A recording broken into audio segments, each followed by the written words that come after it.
वंदे मातरम। बहुत स्वागत है आप सभी का नेटवर्क 10 पर। आपके साथ मैं हूं मनीषा शर्मा। पश्चिमांचल लाइव में बात करेंगे तमाम अहम और बड़ी खबरों की। खबर अब सहारनपुर से आपको बताएं इस बीच, जहां पर राज्य मंत्री जनरल वीके सिंह पहुंचे और इसी दौरान बीजेपी के पदाधिकारियों और कार्यकर्ताओं ने उनका जोरदार स्वागत भी किया। दरअसल प्रधानमंत्री नरेंद्र मोदी के 20 साल के कार्यकाल के पूरे होने के मौके पर गोष्ठी का आयोजन किया गया था और इसी में शामिल होने के लिए जनरल वीके सिंह सहारनपुर पहुंचे थे। ये कार्यक्रम मोदी 2.0 करके एक पुस्तक है, उसके बारे में लोगों से बातचीत करनी थी। प्रदेश से पार्टी ने एक प्रोग्राम बनाया है, बड़ी विस्तृत योजना, हर जनपद के अंदर कोई न कोई जाकर उस चीज़ के बारे में बात करें। मुरादाबाद जनपद में भारतीय जनता पार्टी की महानगर इकाई ने प्रबुद्ध वर्ग सम्मेलन का आयोजन किया, जिसमें मुख्य अतिथि के तौर पर राज्य मंत्री भानु सिंह वर्मा ने हिस्सा लिया, जहां पर पार्टी पदाधिकारियों और कार्यकर्ताओं ने उनका भव्य स्वागत किया। आपको बताएं कि मुरादाबाद जिले में राज्य मंत्री भानु सिंह वर्मा 2 कार्यक्रमों में सम्मिलित हुए, जहां उन्होंने नरेंद्र मोदी के मुख्यमंत्री और प्रधानमंत्री के तौर पर 20 साल के ऐतिहासिक कार्यकाल पर पुस्तक प्रकाशित की। दूसरे कार्यक्रम के दौरान उन्होंने एक निजी कॉलेज में समाज के चिकित्सक, इंजीनियर, अधिवक्ता, समाजसेवी, प्रधानाचार्य, प्रोफेसर, कॉलेज के प्रबंधक आदि प्रबुद्ध वर्ग के लोगों को संबोधित किया। वहीं उन्होंने पश्चिम बंगाल के मंत्री पार्थ चटर्जी के यहां हुई ईडी की छापेमारी के सवाल पर ये कहा कि ममता बनर्जी के मंत्री हों या फिर किसी के भी मंत्री हों, जो जैसा करेगा वह वैसा ही भरेगा।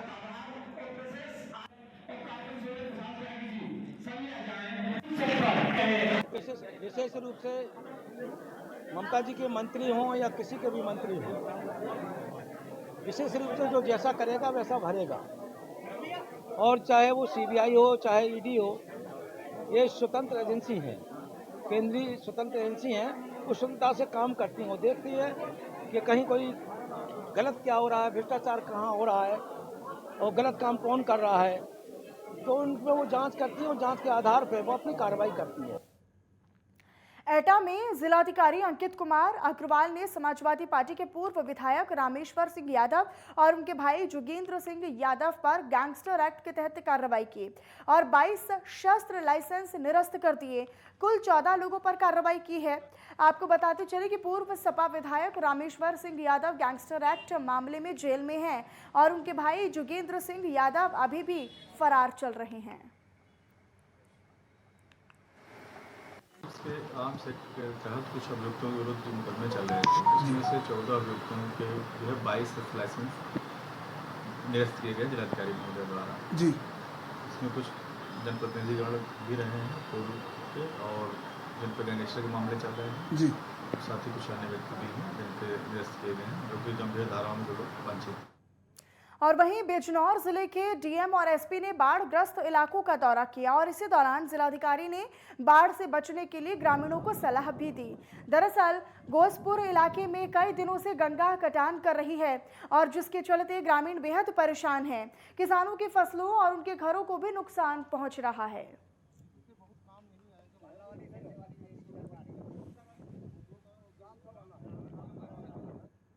और वहीं मुजफ्फरनगर जिले के जानसठ कस्बे से गुजरने वाले पानीपत खटीमा राजमार्ग समेत मुख्य मार्गों पर कावड़ यात्रा के चलते पुलिस क्षेत्राधिकारी जानसठ शकील अहमद ने निरीक्षण किया।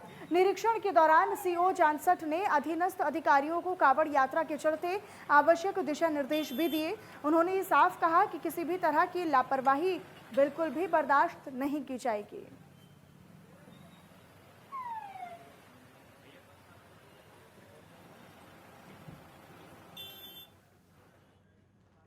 मथुरा जिले के थाना गोवर्धन पुलिस और 2 बदमाशों के बीच में मुठभेड़ हुई। आपको ये बताएं, दरअसल कि ये मुठभेड़ 24 घंटे के अंदर दूसरी मुठभेड़ थी। पूरी घटना महमदपुर चौराहा डीग रोड की है। मुठभेड़ के दौरान एक आरोपी भी घायल हो गया, जिसका जिला अस्पताल में इलाज चल रहा है। हालांकि एक बदमाश मौके से फरार भी होने में कामयाब रहा। दरअसल आपको बताते चले कि बदमाशों ने पुलिस पर फायरिंग कर दी थी, जिसके बाद मुठभेड़ शुरू हो गई। जिन आरोपियों के साथ मुठभेड़ हुई वो ट्रैक्टर और बाइक लूट में फरार चल रहे थे।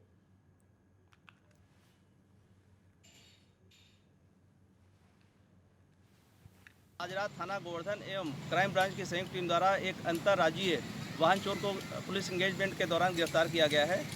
गिरफ्तार अभियुक्त का नाम मनसो उर्फ मनसुख पुत्र खुबीराम निवासी जटौली थाना चिकसाना जनपद भरतपुर राजस्थान है। गिरफ्तार अभियुक्त के पास से एक अदद मोटरसाइकिल, एक तमंचा एवं 315 बोर की कार्टेज भी बरामद हुए हैं। यह अभियुक्त अपने अन्य साथियों के साथ वाहन चोरी करता था एवं विभिन्न स्थानों पर बेच देता था। इसके अन्य साथियों की तलाश की जा रही है। शीघ्र ही अभियुक्त एवं उसके साथियों के खिलाफ कठोर विधि कार्रवाई सुनिश्चित की जाएगी। यूपी के शाहजहाँपुर जिले में एसओजी टीम और कांट थाना पुलिस ने डकैती की योजना बनाते सीढ़ी गैंग के 7 शातिर बदमाशों को गिरफ्तार करने में कामयाबी हासिल की है, जिनके कब्जे से मुगलकालीन 113 सिक्के, लाखों के गहने, अवैध असलहा और मोबाइल फोन समेत काफी सामान भी बरामद हुआ है।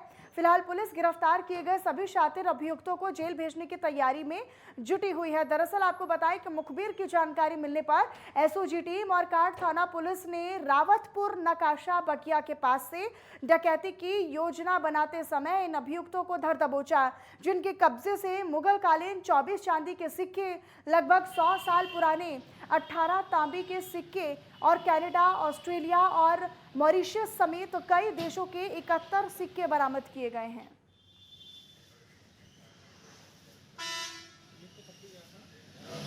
एसओजी शाहजहाँपुर और थाना कांट की एक संयुक्त कार्रवाई में सीढ़ी गैंग के 7 सदस्य उनके सरगना सहित अरेस्ट किए गए कल, और उनके कब्जे से आला नकब बरामद हुआ है और 3 घटनाओं से संबंधित माल बरामद हुआ है, जिसमें मुगलकालीन और करीब 100 साल पुराने ब्रिटिश पीरियड के 113 सिक्के हैं जो हाल ही में इन्होंने एक प्रोफेसर के यहाँ चोरी की थी, और इसके अलावा चांदी के आभूषण हैं और यूटेंसिल्स हैं, एक एलईडी टेलीविज़न है और मोबाइल फ़ोन्स हैं, और इनके साथ साथ इनके कब्जे से 3 अवैध असलहे बरामद हुए हैं। उत्तर प्रदेश के शाहजहाँपुर जिले में थाना जैतीपुर पुलिस ने 2 अंतर्राज्यीय मादक पदार्थ तस्करों को गिरफ्तार कर लिया है, जिनके कब्जे से 2 किलोग्राम फाइन क्वालिटी की अफीम भी बरामद कर ली गई है। दरअसल आपको बताएं कि मुखबिर की जानकारी मिलने पर जैतीपुर थाना अध्यक्ष राजेश बाबू मिश्रा ने वाहनों की चेकिंग शुरू की। चेकिंग के दौरान पडेनिया पुलिया के पास से 2 अंतर्राज्यीय मादक पदार्थ तस्करों को गिरफ्तार किया गया। वहीं तलाशी के दौरान तस्करों के कब्जे से 2 किलो अफीम भी बरामद की गई है, जिसकी अंतर्राष्ट्रीय बाजार में कीमत लगभग 2 करोड़ रुपए आंकी गई है। गिरफ्तार किए गए तस्करों से पुलिस टीम द्वारा पूछताछ की गई तो उन्होंने बताया कि वे झारखंड से अफीम खरीदकर ट्रेन के माध्यम से बदायूं, बरेली और शाहजहाँपुर जिले के इलाकों में मादक पदार्थ बेचा करते थे। अवैध मादक पदार्थों की तस्करी करने वाले अपराधियों के विरुद्ध चल रहे कार्रवाई के क्रम में थाना जैतीपुर को एक बहुत महत्वपूर्ण सफलता प्राप्त हुई। उनके द्वारा कल देर रात मुखबिर की सूचना पे 2 तस्करों को गिरफ्तार किया गया, जिनमें से एक जनपद बदायूं का रहने वाला है और एक यहीं शाहजहाँपुर का है। इनके नाम मुनीश और निजाकत हैं। इनके कब्जे से कुल मिलाकर 2 किलोग्राम अफीम बरामद हुई है, जो झारखंड से लाई गई, जिसकी अंतर्राष्ट्रीय कीमत लगभग 2 करोड़ रुपए आंकी जाती है। और इनसे गहन पूछताछ में इनके जो एंड्स हैं, जो अपलिंक और डाउन लिंक्स हैं, इनके बारे में भी जानकारी प्राप्त की है और उसके आधार पर कार्रवाई चल रही है। दोनों अभियुक्तों के विरुद्ध थाना जैतीपुर में सुसंगत धाराओं के अंतर्गत अभियोग पंजीकृत कर अग्रिम वैधानिक कार्रवाई की जा रही है। और वहीं गाजियाबाद पुलिस ने चोरी के मामले का खुलासा कर दिया है। दरअसल पूरा मामला गाजियाबाद के इंदिरापुरम थाना क्षेत्र का ही है, जहां पर एक किराने के स्टोर में चोरी की वारदात को अंजाम दिया गया था, जिसे किराना स्टोर के एक पूर्व कर्मचारी ने अंजाम दिया था और इसमें उसका साथ किराना स्टोर में काम करने वाले दूसरे कर्मचारी ने दिया था। आपको बताते चले कि वारदात में तकरीबन 5 से 6 लाख रुपए की चोरी को अंजाम दिया गया था। पुलिस ने जांच करते हुए दोनों लोगों को गिरफ्तार कर लिया है।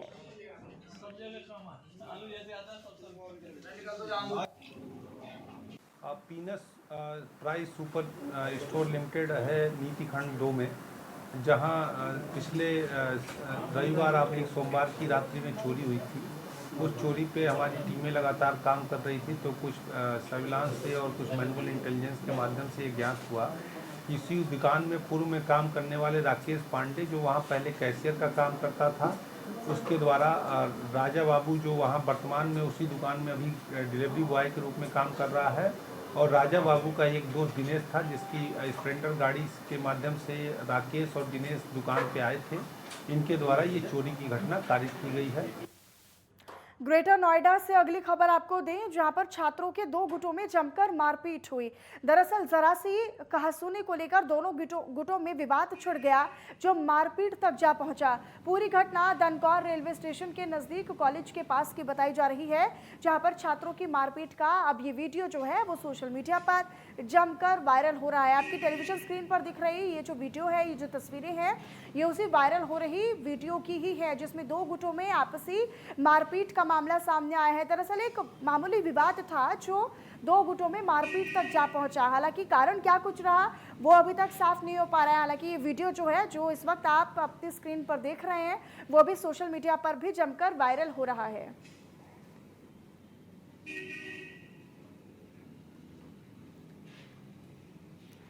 फिरोजाबाद जिले के प्राइवेट ट्रॉमा सेंटर में एक महिला मरीज की मौत के बाद जमकर हंगामा काटा गया।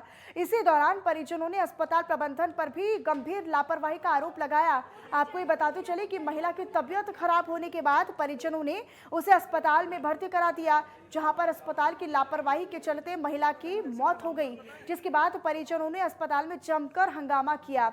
मौके पर पहुंची पुलिस ने मामला दर्ज कर जांच शुरू कर दी है।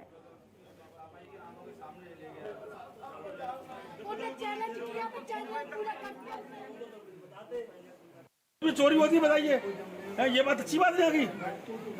हम लोग यहाँ आपके आस्था लेके आते हैं, साहब चलो इलाज करा रहे हैं, तो इलाज के बहाने लोग चोरी करते हैं। जिस रात को भाई 400-500 रुपये काम करते हैं, किसी को यार रहने देते नहीं है। देख लेने दो मरीज के संग में अटेंडर कुछ रहने देते। जहाँ से भगा 21 तारीख को सुबह आगे कंपाउंडर ने वो इंजेक्शन यहाँ से उठा के अंदर ले गया। उससे हमने पूछा, मैंने इंजेक्शन ये कहाँ ले आ रहे हो?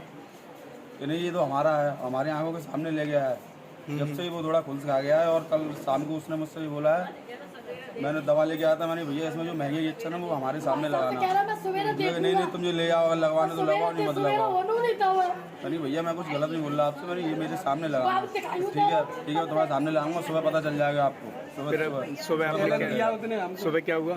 सुबह आगे 3 बजे मेरे पापा जी आए थे देखने, बिल्कुल सही थी, बैठी हुई थी आगे। जो बैठे मरीज की पेशेंट अगल के मरीज है वो भी सब स्वयं कह रहे हैं कि बिल्कुल 3 बजे ठीक थी। और अचानक 3:15 बजे मेरे पापा आए तो इनकी हालत खराब हो गई, उन्होंने बिल्कुल बताया। फिलहाल यहाँ पर वक्त एक छोटे से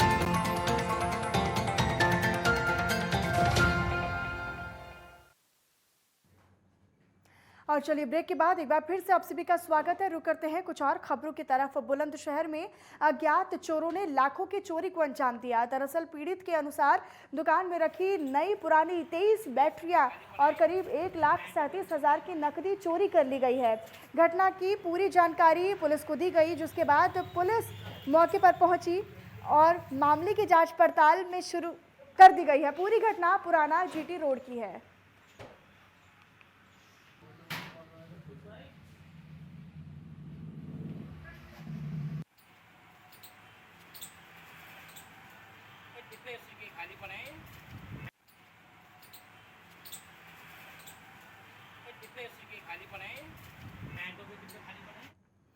बुलंदशहर जिले में अचानक खड़ी बाइक में आग लग गई। आग लगने का कारण शॉर्ट सर्किट को बताया जा रहा है, जिसके बाद मौके पर मौजूद लोगों और दुकानदारों ने बाइक में लगी आग पर काबू पा लिया। पूरी घटना बुगरासी चौराहे के पास की है।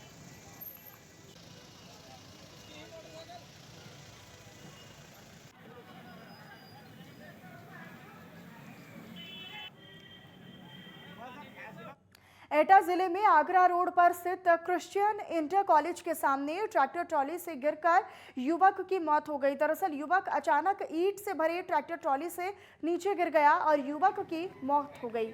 घटना के बाद मौके पर स्थानीय लोगों का हुजूम लग गया। तस्वीरें भी आपको लगातार दिखा रही हैं। जानकारी के बाद मौके पर कोतवाल रामेंद्र शुक्ला और पुलिस बल मौके पर पहुंच गया।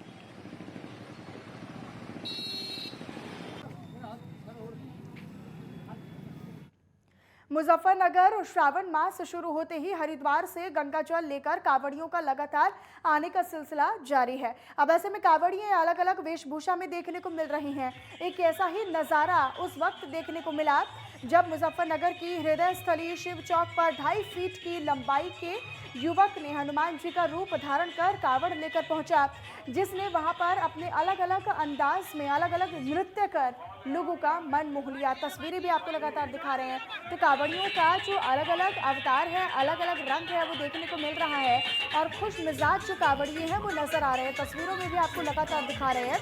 यूपी के मुजफ्फरनगर में अब ये देखिए जिस तरीके से हम आपको तस्वीरें दिखा रहे, कावड़ के संग मनमोहक नृत्य किया। 2.5 फीट के इस युवक ने भगवान हनुमान का रूप धारण किया और उसके बाद वहां पर मौजूद लोगों के सामने नृत्य कर लिया।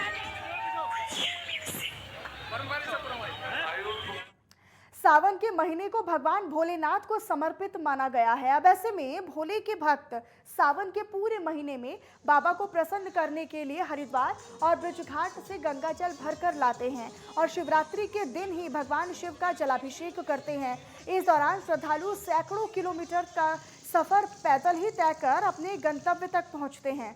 इसी क्रम में शिव भक्त शोभित त्यागी हरिद्वार से 121 किलो गंगा जल भरकर पैदल अपने साथियों के साथ हापुड़ पहुंचे, जिसके बाद शोभित को देखने के लिए लोगों की भारी भीड़ भी उमड़ पड़ी।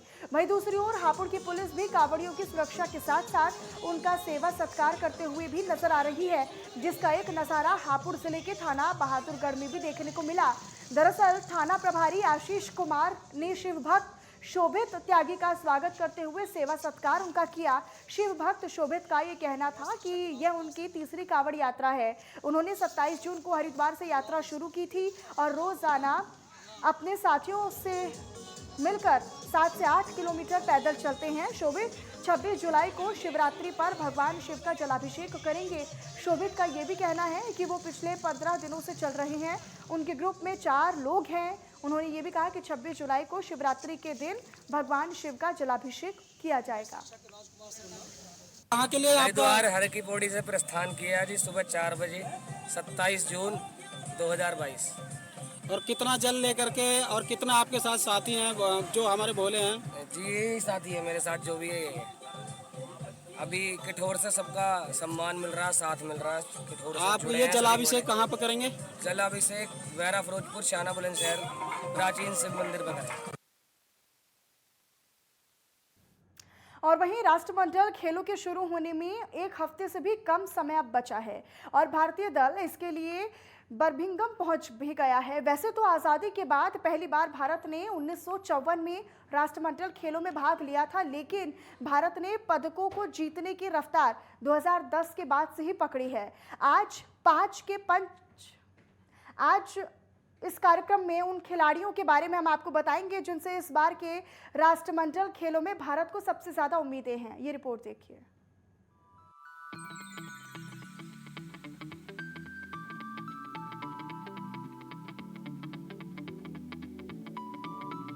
भारतीय ओलंपिक संघ ने बर्मिंघम में 28 जुलाई से शुरू हो रहे राष्ट्रमंडल खेलों के लिए भारतीय दल का ऐलान कर दिया है। इस दल में कुल 322 सदस्य हैं, जिनमें 215 खिलाड़ी और 107 अधिकारी व सहायक कर्मचारी भी शामिल हैं। राष्ट्रमंडल खेलों के लिए घोषित भारतीय दल में ओलंपिक पदक विजेता नीरज चोपड़ा, पीवी सिंधु, मीराबाई चानू, लवलीना बोरगोहेन जैसे बड़े चेहरे शामिल हैं। इनके साथ ही बजरंग पुनिया, रवि कुमार दहिया, मनिका बत्रा, विनेश फोगाट, हिमा दास और अमित पंघाल भी इस दल का हिस्सा हैं। भारतीय मुक्केबाजी संघ के उपाध्यक्ष राजेश भंडारी भारतीय टीम के दल प्रमुख बनाए गए हैं। भारतीय खिलाड़ी इस बार 15 खेलों और 4 पैरा खेलों में प्रतिस्पर्धा करेंगे। टीम को मुक्केबाजी, बैडमिंटन, भारोत्तोलन और कुश्ती में ज्यादा पदक आने की उम्मीदें हैं। हॉकी और महिला क्रिकेट में भी अच्छे प्रदर्शन की उम्मीद जताई जा रही है। हम अपनी इस खास पेशकश में आपको उन भारतीय खिलाड़ियों की जानकारी दे रहे हैं जिनसे भारतीयों को पदक की काफी उम्मीदें हैं। Athletics, Avinash Sable, men's 3000 metre steeplechase, Nitendra Rawat, men's marathon, M Sreeshankar, men's long jump, Mohammed Anees Yahiya, men's long jump, Abdulla Aboobacker, men's triple jump, Praveen Chithravel, men's triple jump, Eldhose Paul men's triple jump, Neeraj Chopra men's javelin throw, DP Manu men's javelin throw, Rohit Yadav men's javelin throw, Dhanalakshmi Sekar women's 100 metre और 4x100 metre relay, Jyothi Yarraji women's 100 metre hurdle race, Aishwarya B women's long jump और triple jump, Ancy Sojan women's long jump, Manpreet Kaur women's shot put, Navjeet Kaur Dhillon women's discus throw, Seema Punia women's discus throw, Annu Rani women's javelin throw, Shilpa Rani women's javelin throw, Manju Bala Singh women's hammer throw, badminton PV Sindhu, Aakarshi Kashyap, Treesa Jolly, Gayatri Gopichand, Ashwini Ponnappa, Lakshya Sen, Kidambi Srikanth, boxing Amit Panghal पुरुषों के 51 kilogram, Mohammad Hussamuddin पुरुषों के 57 kilogram, Shiv Thapa पुरुषों की 63.5 kilogram, Rohit Tokas पुरुषों की 67 kilogram, Neetu महिलाओं की 48 किलोग्राम, निखत जरी महिलाओं की 50 किलोग्राम, जास्मीन महिलाओं की 60 किलोग्राम, लवलीन बोरगोहेन महिलाओं की 70 किलोग्राम। हॉकी भारतीय पुरुष और महिला हॉकी टीमों ने पहले ही FIH रैंकिंग के आधार पर कॉमनवेल्थ गेम्स 2022 में अपनी जगह पक्की कर ली है। पुरुष और महिला हॉकी प्रतियोगिताएं 10 टीमों के बीच खेली जाएंगी। वहीं भारतीय महिला हॉकी टीम ने CWG 2002 में गोल्ड मेडल जीता था, लेकिन पुरुष टीम को अभी भी पहले गोल्ड की तलाश है। पुरुष टीम के खाते में साल 2010 व 2014 में सिल्वर मेडल आए थे और टीम का अब तक का ये सर्वश्रेष्ठ प्रदर्शन रहा है। वेट लिफ्टिंग मीराबाई चानू महिलाओं की 49 किलोग्राम, बिंदिया रानी देवी महिलाओं की 59 किलोग्राम, संकेत महादेव पुरुषों के 55 किलोग्राम, गुरु राजा पुरुषों के 61 किलोग्राम। और चलिए फिलहाल इसी रिपोर्ट के साथ इस बुलेटिन में भी मेरे साथ इतना ही। आप बने रहिए नेटवर्क 10 के साथ। जय हिंद।